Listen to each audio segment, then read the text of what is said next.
اللهم لولا أنت ما اهتدينا ولا تصدقنا ولا صلينا اللهم لولا أنت ما اهتدينا. How is everyone doing?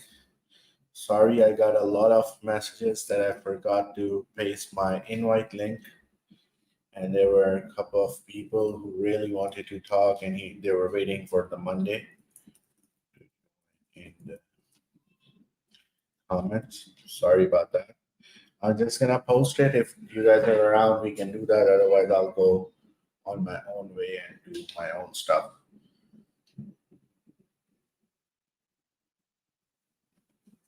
We were gonna react to Brother Orthodox Muslims' remaining debate. Unfortunately, didn't get the chance and got disturbed quite a few times in doing that. So we're gonna pick up on that, inshallah. I was just checking if there's someone worthy online to go on live with and talk about stuff.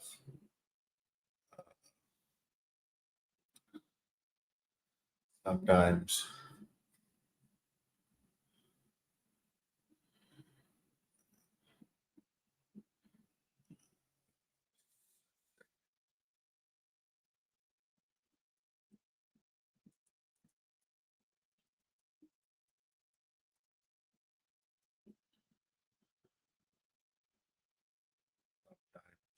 things happen like that. I'm just gonna find the Orthodox Muslims thing and then we can react to it. I think that debate was conceded by him, out and out debacle for Christianity, time and time again. Just a second.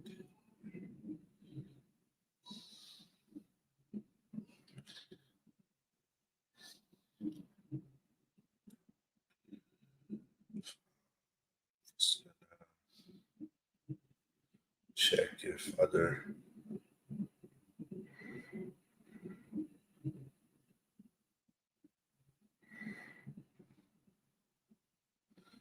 been planning to go live quite a few times on TikTok. It's just that I like doing it on PC or because you can do it on Mac. And yeah, it's much more interactive that way. I prefer it. You can do some different modifications to the live, so to speak. It's just better that way. That's what I feel, at least. So it's gonna change the thumbnail of this. One of my live is still being processed for quite some time. I don't know why.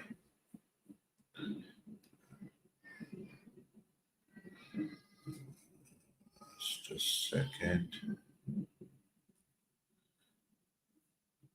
Yes, I still have to do my video for the satanic verse, so to speak.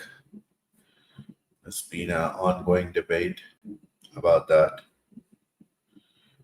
But yeah, I'm just gonna wait for someone to come up and defend Nicene Creed from the Bible and see their concepts of Christianity and such.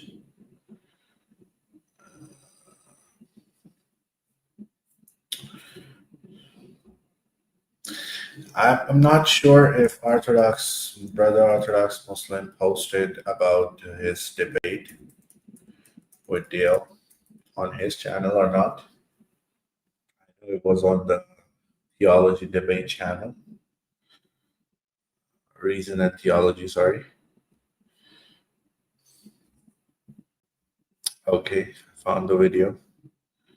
I'm just gonna share this screen and gonna react to it to see what happens, okay?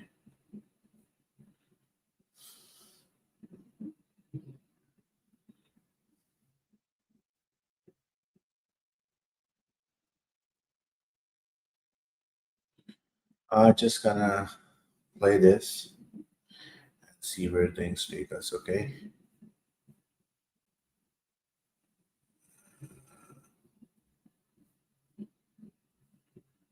Just leave it like this. To the God face to face. Thank you very much.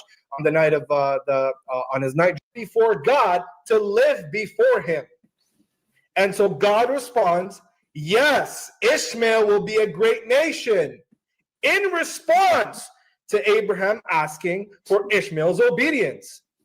All right, we dealt with that. Thank you very much.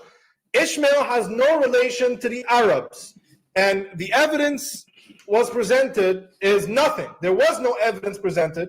As a matter of fact, he had to go outside of the Bible to make his case, because the Bible is the kryptonite here. So he said, well, you know, there's what's it called? There's a lineage in Ibn Ishaq, but I don't want to trust that lineage. Oh, okay. So if you don't want to trust the lineage given in the earliest biography of the prophet, so I shouldn't trust the lineage given in the earliest biography of Jesus. Why should I grant that Jesus comes from David? Do you have any evidence? Oh, you're gonna say because the Gospels give lineages, and by the way, two contradictory lineages in Luke and in Matthew. You're gonna say, well, Jesus comes from David because his lineages are given in the earliest biography. Okay, then the lineages of the prophet should be enough. That's point number one. Point number two, you said, well, the earliest mention of Ishmael relating to Arabs comes from Josephus. You're right, it does come from Josephus, but there is earlier. How about if I told you there's earlier? Let's check here. So Isaiah, which you assume is written in 720 BC, Isaiah 21 connects Kedar and Tema to Arabia. All right? So connects Kedar to Arabia. Now we know Kedar is the son of Ishmael. We have Babylonian inscriptions from the year 660 that confirm that Kedar are Arabs in the annals of Ashurbanipal. Checkmate. Thank you very much. So you lied there. You said the earliest is Joe. And we also have from what's it called? From the book of Jubilee, which is I think is before probably before Josephus. And it's before Josephus. We also have that the Arabs, the sons of Ishmael, lived in the Arabian Peninsula. Thank you very much. He says, from among, he brought up Deuteronomy. I never mentioned Deuteronomy, but he brought it up. Let's respond to it anyway. From among your brethren, he said, well, from among your brethren has to be an Israelite, because in other places it says, well, guess what? As scholars have mentioned, there's an expansion in the Masoretic tradition, because the Masoretic tradition reads in the Hebrew, Akim laka navi mekerevka mekerev achika. Okay, that's what the Hebrew says in the Masoretic tradition, which means a prophet will raise up from you, from among you, from within you, from your brothers. Guess what? The earlier reading that's attested in the book of Acts, in Acts chapter 3, and attested in the Septuagint and in the Samaritan, you know how it reads? Navi akim laka mekerev achika. So when he's talking about Samaritan, he's talking about the Samaritan recension of the Bible. From within your brethren, not from within you, from your brethren. Thank you very much. You're refuted. Both earlier readings and your New Testament support my reading. You're supporting the Jewish reading that was corrupted. Thank you very much. So go argue with Peter when he quotes it. Don't argue with me. Thank you very much. He has to speak to God face to face, he said. He speaks to God directly with no angel. And because Moses didn't have a mediator, that means he's not like Moses. Well, guess what? You just buried yourself, because Galatians chapter 3, verse 19, Paul says the Torah was delivered by mediation of angels. So the Torah, according to Paul, was given by angels, was given by mediation. Reject Moses as a prophet now.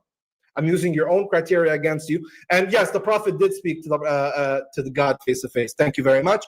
On the night of on his night journey, he spoke to the prophet face to face. You said the prophet Muhammad performed no miracles. That's funny. I don't know where you get that from. Are you going to go to the Quran where it says that when they ask him for a miracle and he says, "I'm just a warner"? Well, guess what? Quran 37 says that the prophet does miracles, and that they see his miracles and they say it's pure magic. The Quran says that he took his servant, Subhanallah, he took his servant from Al-Masjid al-Haram to Masjid al-Aqsa, from Mecca overnight. The bad news, right now, Southwest.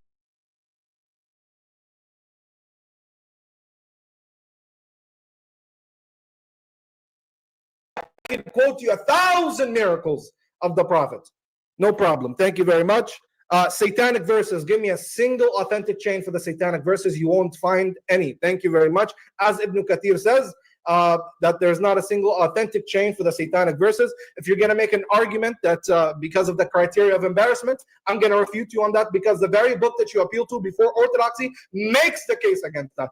And even if it was authentic, the verse says, if he presumptuously speaks against me, the prophet says he does it by accident. So your argument goes against you. Also, the prophet Micaiah, who's a disciple of Elijah in the book of Kings, he speaks a prophecy against the Lord and he takes it back. Is the prophet Micaiah a false prophet? Thank you very much. Condemn Prophet Micaiah as a false prophet because he spoke a false prophecy and he took it back. Thank you very much. If you speak, he brought up a paraclete.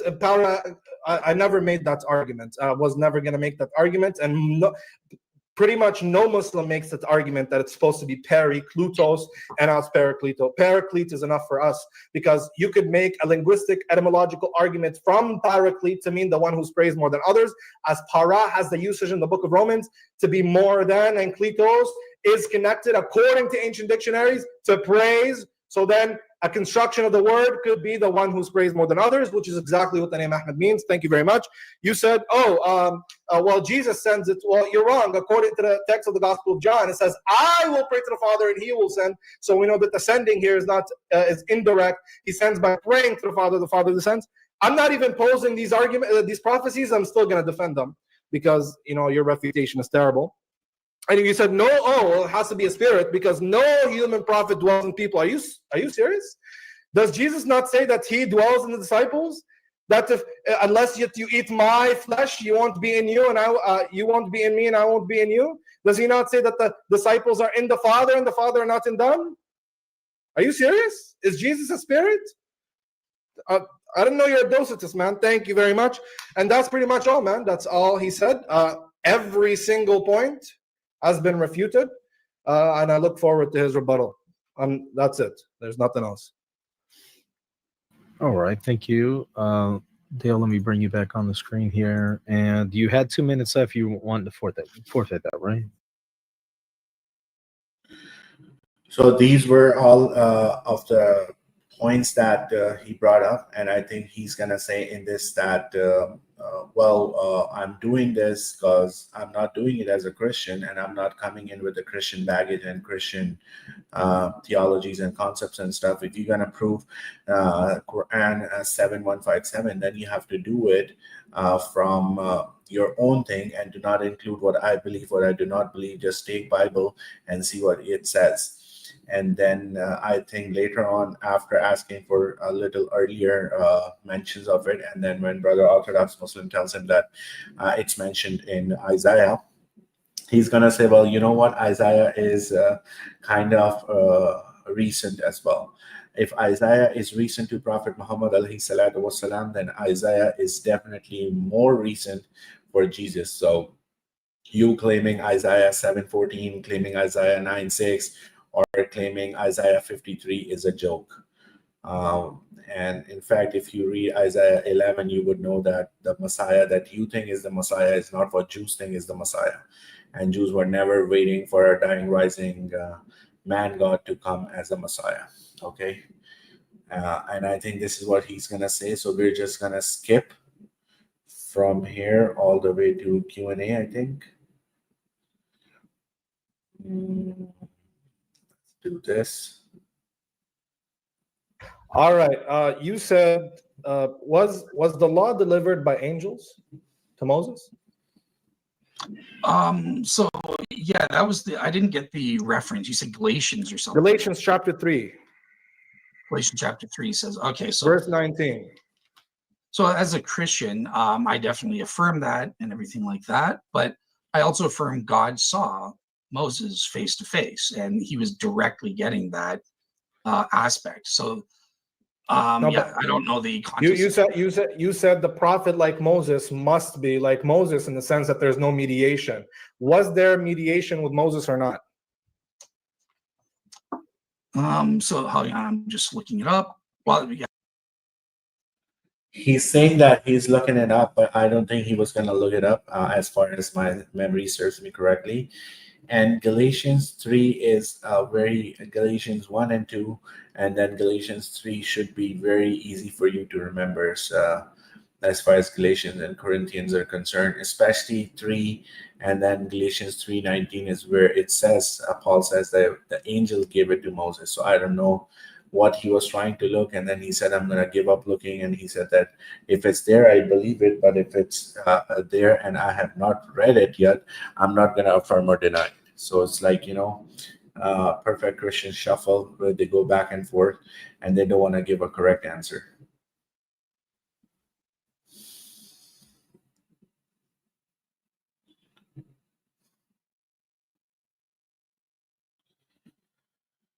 Actually, this is a nice image for me to clip for my live.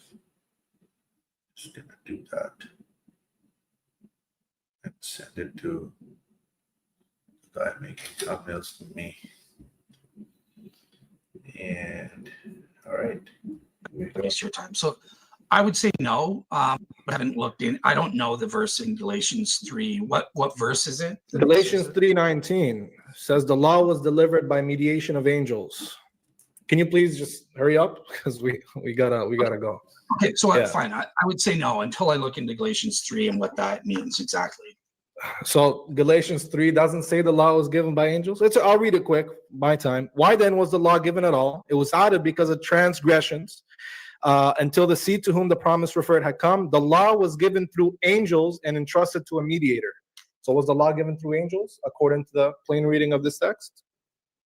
Yeah, again, I need to look into what the scholarship says on that. But if it is directly saying that, then according to you, there would be a contradiction because the Old Testament does say that God saw him face to face. No, it would not. It wouldn't. But thank you for answering. Let's move on. You said, well, in me with Jesus, the mutual indwelling. So the exegetical readings of that is when it says that God saw him face to face or talked face to face is as if a man talks with his friends. Okay. I'm gonna put Galatians just for the sake of it. This is what Galatians 3:19 says. Just trying to make it as fast as possible. So this is what it says. You guys can read it.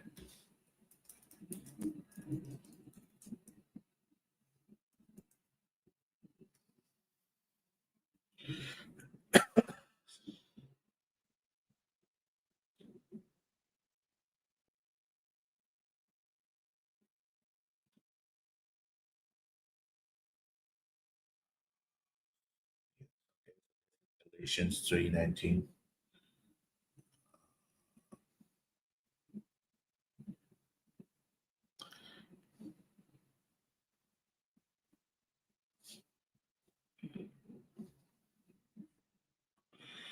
Just a second.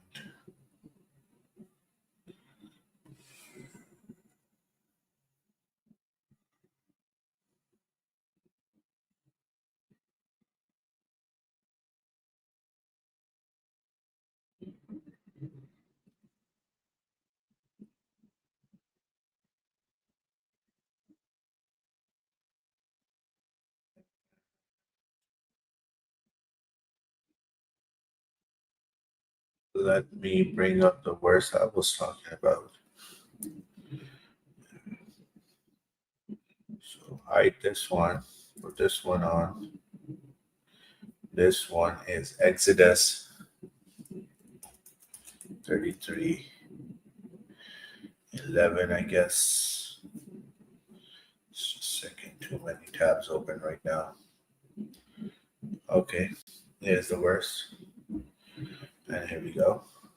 The transgressions, until the seed to whom the promise referred had come, the law was given through angels and entrusted to a mediator. So was the law given through angels according to the plain reading of this text? Yeah, again, I need to look into what the scholarship says on that. But if it is directly saying that, then according to you, there would be a contradiction, because the Old Testament does say that God saw him face to face. No, it would not. It wouldn't. But thank you for answering. Let's move on.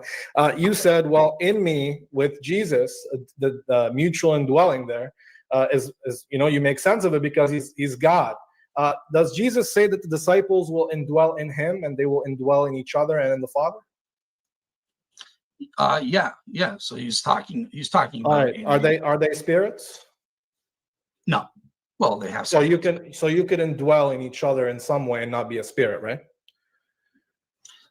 In a certain sense, yeah. Okay. So all right. So then your objection is gone. Perfect. With Daniel chapter 2, when does the fifth kingdom of God come? After the division of Rome or before the division of Rome? Sorry, say that again. The fifth kingdom of God in Daniel 2, does it come after Rome's division or before Rome's division? So after Rome's division. After Rome's division. What year did Rome divide? It divided several times, such as the time it divided under Mark Antony and Augustus before Jesus came.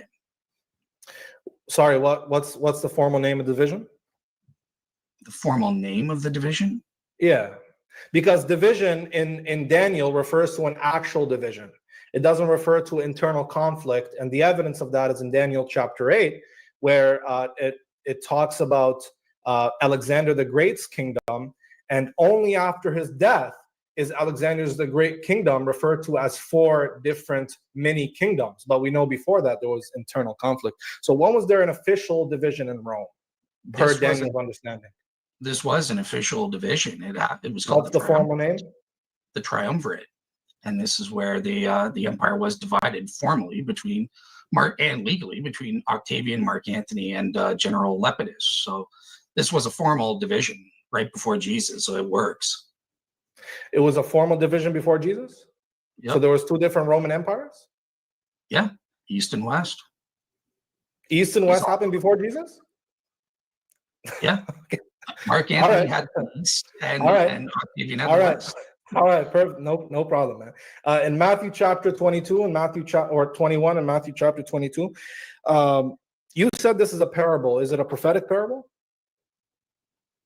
It's a prophetic parable. It's a parable. It's plain and simple. Yeah. Does it speak about future events? The point is about a future event, the coming kingdom of God. Okay, good.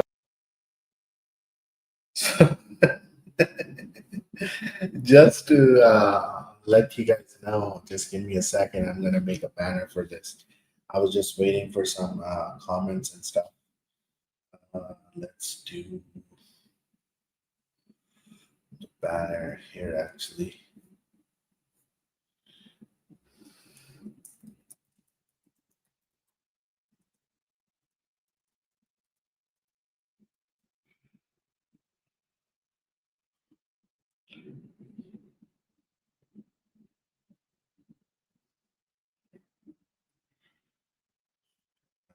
Just here.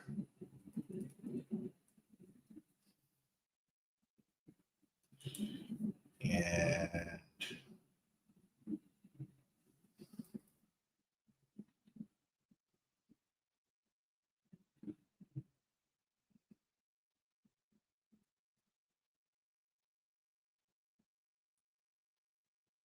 okay. So when he's talking about this, okay? The fifth kingdom of God in Daniel 2, does it come after Rome's division or before Rome's division? So after Rome's division. So when he's talking about this, guys, okay, we have to keep in mind that I think he's talking about the division which was not formal. And some people try to say that somewhere between 83 to 30 before Common Era, it was final crisis for Roman Republic. But Rome was not formally divided, as he's saying, into 2 separate empires, East and West. It was just, how should I phrase it? It was more of like a temporary power sharing arrangement ratified by law. So when he's talking about Caesar's assassination around 44. There was a what do you call it? Triumvirate partition that he said 43 to 30 BCE. And in that one, basically, Antony was the administrative ruler for the East, which included Greece, Asia, and Egypt. Octavian was for the West, which was Italy, Gaul, and Spain. And Lepidus was for Africa. But this was just a temporary partition of power. It was legal, but this is not what it's talking about.